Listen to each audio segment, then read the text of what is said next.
Hey everyone, Shaun Stevenson here, author of the Throne series, helping you find your next retro read. And today, I found a book series recently at a bookstore that I did not even know existed. It's from the 90s, and it's a Hardy Boys series, but it's like Hardy Boys when they were third graders. It's what I call the Muppet Babies effect, where you have like the characters you know and love, like the Hardy Boys, but they're little tiny kids and they're having adventures, like their first adventures they've ever had. And so here we have a series called Frank and Joe Hardy, The Clues Brothers. Book number 1, The Gross Ghost Mystery, by Franklin W. Dixon, of course. So this is book number 1 in this 90s book series. It is a short little book. It's not very long. It's about 100 pages, but the font is huge. And there are lots of pictures throughout the book. And so you have a really great little intro series to the Hardy Boys. There's a similar series like this for Nancy Drew called Nancy Drew Notebooks, which ended up having a lot more entries in that series than this series did. This one, it looks like, had at least about 12 entries in the series, but then past that, I do not believe there were any more as far as I can tell. So in this book, The Gross Ghost Mystery, it is the first time that Frank and Joe Hardy moved to Bayport, and they move there and they are solving a mystery right from the beginning. And it's a lot of fun because we meet a lot of classic Hardy Boys characters like Chet. We meet a lot of people that come actually later in the Hardy Boys case files books, like the Mendez family. So there's a lot of fun Easter eggs here from different characters that show up in other Hardy Boys series and other Hardy Boys, media. So this is a really fun little entry series. If you like Hardy Boys, I think you'll like this, especially if you like things a little bit on the spooky side for Hardy Boys. This might be up your alley, so let's talk about it. In this book, Frank and Joe Hardy move to Bayport, and they're super excited to go explore. It's summertime, even though the cover of this book makes it look like fall, but it's summer. So, I don't know. They do talk about Halloween quite a bit in this book, and I was a little confused because I thought, well, school hasn't even started yet, they said. So why are we talking about Halloween when it's not even close to being starting anytime soon? Because school hasn't even started. It's summertime. I don't know. I think they were trying to capitalize on the Goosebumps craze, obviously, back in the 90s. And so we have this very kind of spooky-ish looking series for younger readers that will deliver some fun little scares, but nothing that's going to scare a little kid who's going to be reading this book.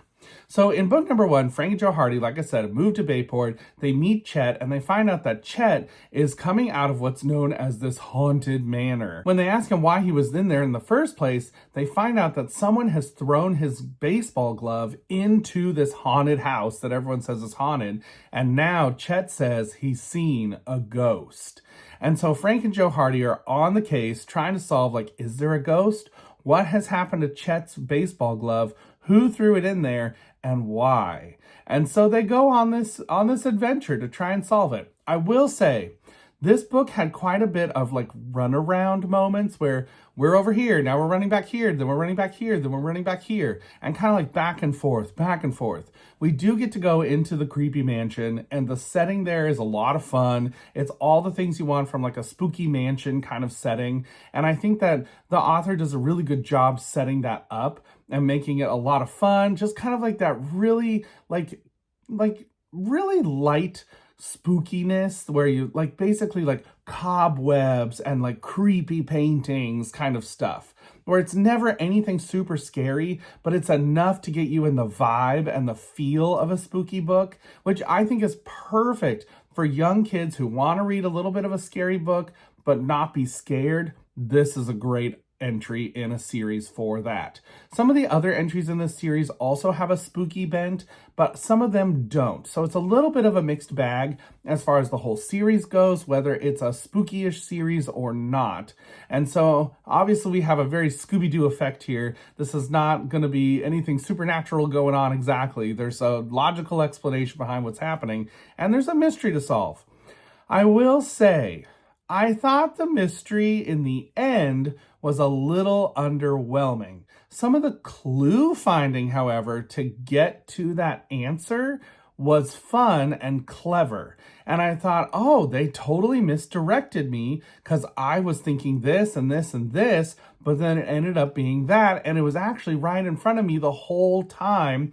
I just didn't pay attention to the clues that way. So I thought that was really clever, the way that the clues were set up. And I think it's fun because you could solve this mystery if you're paying attention and really thinking about the clues. However, like I said, though, the answer to the mystery, not that compelling. And I thought, oh, this is kind of unfortunate. I kind of wish there was a little more to this mystery than this. And I hope that in this series, this is not how most of these cases are going to turn out. I will say in Nancy Drew notebooks, which is a similar thing where Nancy Drew's like a third grader, those mysteries actually have solutions that make sense, and the mysteries are fairly decent. Like, I remember thinking when I read the first book of the Nancy Drew Notebook series, at the end of it, I said, oh, that's a good little mystery. And it's a legitimate mystery for the characters, the age range, all that stuff. This one, the ending, I feel like comes off a tiny bit silly. And so I thought, oh, I didn't really love that it was a little bit silly. It was not as compelling as I think the Nancy Drew Notebooks answers to mysteries were. However, the journey through this book is a lot of fun. So I'm a little bit torn on this book, honestly. It was fun to read. It was a quick little read, and it was a great read. But the ending was just a little bit lacking. I do think, too, they've actually portrayed Frank and Joe pretty well here, and they seem like their characters from later on when they're older. And I thought, oh, yep, that's Joe. Yep, that's Frank. Yep, that's Mr. Hardy. Like, that's Chet. Like, all those things.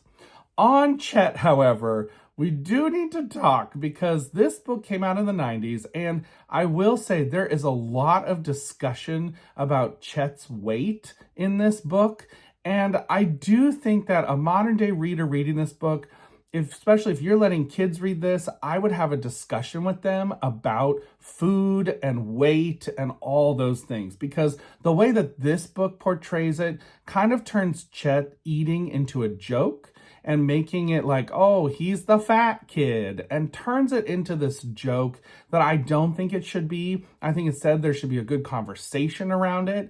And I think that is something for parents to know. If you're going to let your kids read this series from the 90s, you should go in knowing that that is a piece of that happens throughout this book. There's also a very interesting moment with another kid in town. I don't want to say anything else about it because no spoilers, but I thought, oh, wow, I can't believe we went there and actually did that, because there's a moment that I thought, oh, they're not going to do that. And then they did. And I thought, wow, that's very interesting for a little kid book. I'm kind of surprised. It had to do with a tiny, not like violent violence, but a tiny bit of violence that actually really surprised me. So just nothing that's going to be too over the top or anything for a kid to read, but definitely something that did surprise me. So I was kind of sitting there thinking, oh, okay, that happened. So that was kind of interesting. But overall, I think if you're a Hardy Boys fan, you're going to enjoy this if you like the Muppet Babies effect, where it's like the characters you know and love as young kids doing a mystery for the first time kind of stuff. I think you might like it then. I think otherwise, unless you're really into like mystery books or 90s books, this is probably one to pass up on, but it still was fun. And a good spooky season read, even though it takes place during summer. Like I said, there's a lot of Halloween talk in this book. So at the end of the day, I would give the Gross Ghost Mystery a solid 3.5 out of 5 stars. It was fun. I enjoyed it. I don't know if I'll ever reread it necessarily, but it was a lot of fun, and I definitely enjoyed reading it. I don't think it was a bad book at all. Like I said, the ending, just a little bit underwhelming, a little bit disappointing, but overall, a fun little read, especially if you're looking for something quick, easy to read for spooky season. So until next time, everybody, keep reading. Bye.